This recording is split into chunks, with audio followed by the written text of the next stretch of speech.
My name is Vorik 8, Senior Observation Officer aboard the Galactic Confederation's forward scout vessel, the Endless Patience.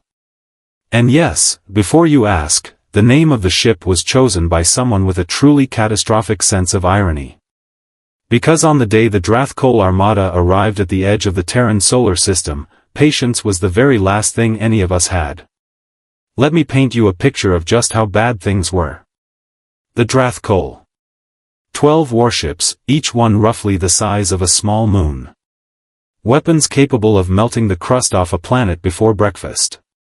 A military record so terrifying that 17 civilizations had simply deleted themselves from the galactic registry just to avoid being put on their list. They were not coming to negotiate. They were not coming to talk.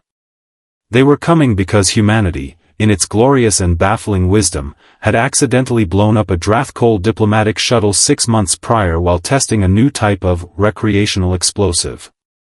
Yes. A recreational explosive. I had personally filed 412 stress-related incident reports in the weeks leading up to this moment, which my superior officer, Commander Delva, 9, had dismissed every single one of with the words, "Calm yourself, Vorik. We are observers. We observe." So. We observed. The Drath-Kol fleet dropped out of fold space at 0600 hours, Terran Standard Time. Their lead warship, the Sovereign Suffering, opened a channel almost immediately. No warming up. No dramatic pause. Just a cold, flat transmission that said, in roughly translated terms, surrender your planet or we peel it. There were 7 billion humans on Earth at the time. And do you know what the humans did? They laughed. Not a nervous laugh. Not a panicked, we are about to die laugh. A genuine, full-bellied, deeply unbothered laugh that crackled across every open frequency in the sector. Their military broadcast operator, a woman whose file identified her as Captain Suki Alvarado, came on the channel and said, without a single tremor in her voice, "Oh buddy. Oh no. You picked the wrong Tuesday." I turned to Commander Delva, 9. Delva, 9 turned to me. Neither of us said anything for approximately 4 seconds. Then I said, "Should we be evacuating?" Delva, 9 said, "We are observers. We observe." I submitted my 413th stress-related incident report. The Drath-Kol commander, a warlord named Gravel, who had personally overseen the destruction of 9 worlds and wore those 9 worlds' soil in a ceremonial pouch around his neck, did not find Captain Alvarado's response amusing. He gave humanity 1 Terran hour to begin formal surrender proceedings. The humans used that hour to deploy something. Now, here is where I want you to understand the full scope of what I witnessed, because I have lived a long life, visited 42 systems, and filed more incident reports than any other officer in Confederation history. I thought I had seen most things. I was wrong. The humans called it Operation Ironfall. From low orbit, it looked almost peaceful at first. Small objects. Hundreds of them, dropping from a cluster of vessels that had been sitting dark and cold and silent on the far side of the moon for, as we later confirmed, the past 3 days. 3 days. The humans had parked their soldiers behind the moon 3 days before the Drath-Kol even arrived, because, as General Tobias Oren later told a Confederation debrief panel with a completely straight face, we like to be early. The objects fell toward Earth. Then they turned. Not toward Earth. Toward the Drath-Kol fleet. The Sovereign Suffering's long-range sensors, which were the finest targeting array in the known galaxy, flagged the objects as non-powered projectiles for exactly 11 seconds before someone on that ship realized that non-powered projectiles do not make course corrections. Those were not projectiles. Those were soldiers. Human soldiers. In suits that somehow survived re-entry and then continued moving, fast, terrifyingly fast, directly at a fleet of 12 warships that had collectively destroyed 9 worlds. Gravel, who had never, not once in 40 years of warfare, been caught off guard, reportedly said 3 words to his bridge crew at that moment. The translation comes out roughly as, "What is that?" Nobody answered him. Because nobody knew. And aboard the Endless Patience, I pressed my face against the observation port, gripped Commander Delva 9's arm with all four of my hands, and whispered, "Are they attacking? Are those tiny creatures attacking a moon-sized warship in open space with their bodies?" Delva 9 was quiet for a very long moment. Then, softly, she said, "Vorak. I think we should evacuate." I had never been so relieved to hear those words in my life. We did not evacuate. I want to be clear about that, because in hindsight, the decision to stay and watch was either the bravest or the most catastrophically foolish thing Commander Delva 9 ever did in her career.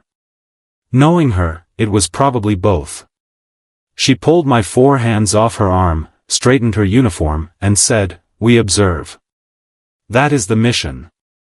We observe until we physically cannot observe anymore." I looked at the 12 Drath-Kol warships. I looked at the small cluster of human soldiers falling through space toward them like a handful of thrown stones aimed at a thunderstorm. I submitted incident report number 414.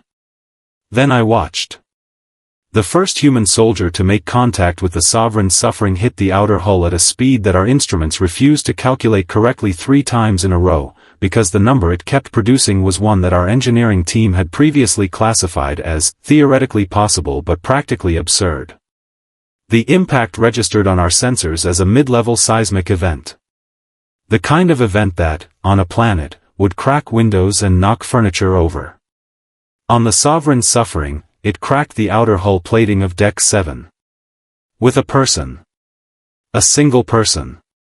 Gruvel's bridge erupted in what our audio intercept team later described as, quote, "a sound we have no prior reference point for, somewhere between professional alarm and personal offense." He ordered point defense weapons to open fire immediately. Turrets the size of city blocks swiveled and began lighting up the space around his ship with enough firepower to vaporize incoming missiles. The humans went through it. Not around it. Through it. Weaving, rolling, cutting angles that our navigation computers said were physically irresponsible, and yet there they were, closing distance while Gruvel threw everything his outer defense grid had at them. One of his gunners, a decorated veteran of 6 campaigns, reportedly told his crewmate mid-battle, "I cannot hit them. They keep moving like they want to be shot at and then changing their mind at the last second."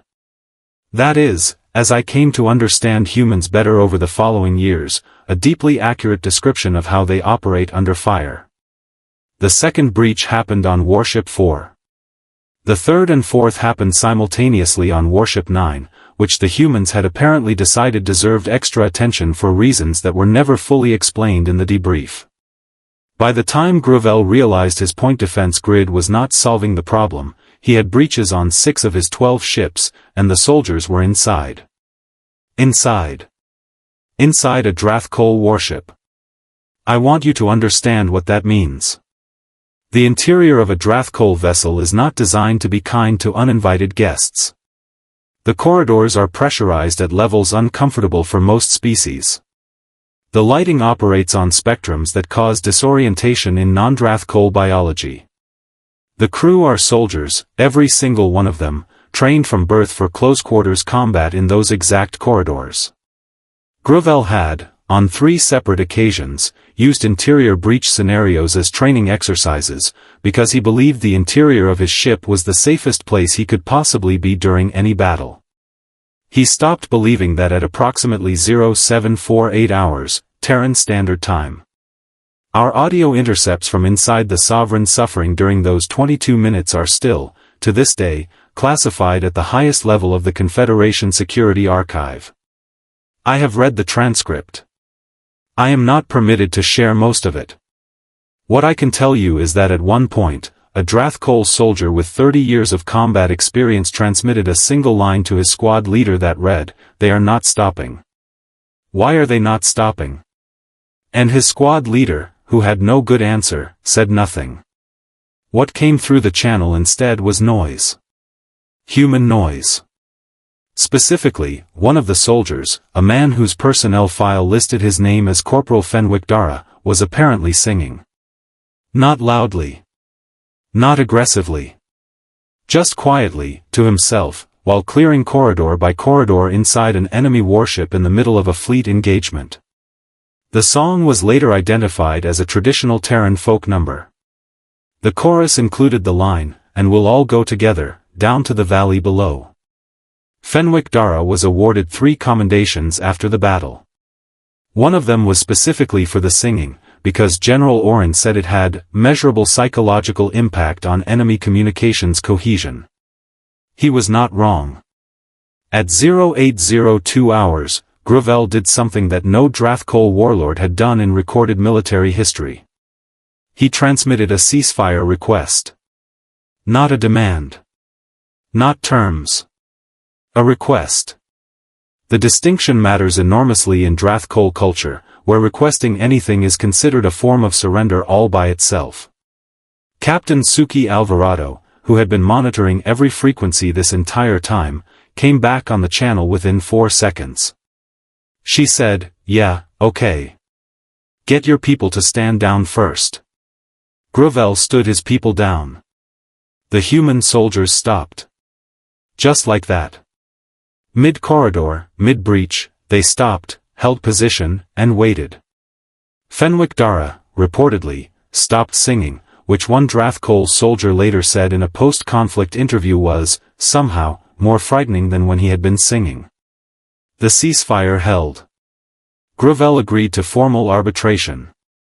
The Confederation, meaning Commander Delva, 9 and myself, was asked to facilitate, which Delva, 9 accepted with the kind of composure that suggested she had not spent the last 2 hours gripping her chair so hard she had left permanent claw marks in the armrest. I filed Incident Report 415 on the way to the arbitration chamber. Delva, 9 looked at me and said, very quietly, "Vorek. After today, I think we reclassify the humans." I asked her what she meant. She said, "Every species in the Confederation has a threat assessment rating. Category 1 is harmless. Category 6 is existential. The humans are currently listed as Category 3, moderate nuisance, on the basis of that shuttle incident." I waited. She said, "I am recommending we skip directly to Category 5. I thought about Fenwick Dara, singing folk songs inside a Drath-Kol warship. I thought about Captain Alvarado saying, 'Oh buddy. You picked the wrong Tuesday.' I thought about a species that parked their soldiers behind the moon 3 days early, just to be punctual." I submitted Incident Report 416, recommending Category 6. Delva, 9 approved it before I even finished filing. The Drath-Kol left the Terran system 4 days later. Gravel's ceremonial pouch, the one carrying soil from 9 destroyed worlds, was reportedly lighter when he departed. He had buried the soil of all 9 worlds in a single grave marker he left in Terran orbit. Nobody asked him to do that. He just did. Humans have that effect on people. Friends, if you are enjoying our videos and want to watch new and exciting sci-fi and HFY stories every day, then don't forget to subscribe to the channel. Also, make sure to turn on the bell icon so you never miss any of our latest uploads. Like the video and share it with your friends as well, so our community can continue to grow and bring you even more amazing content.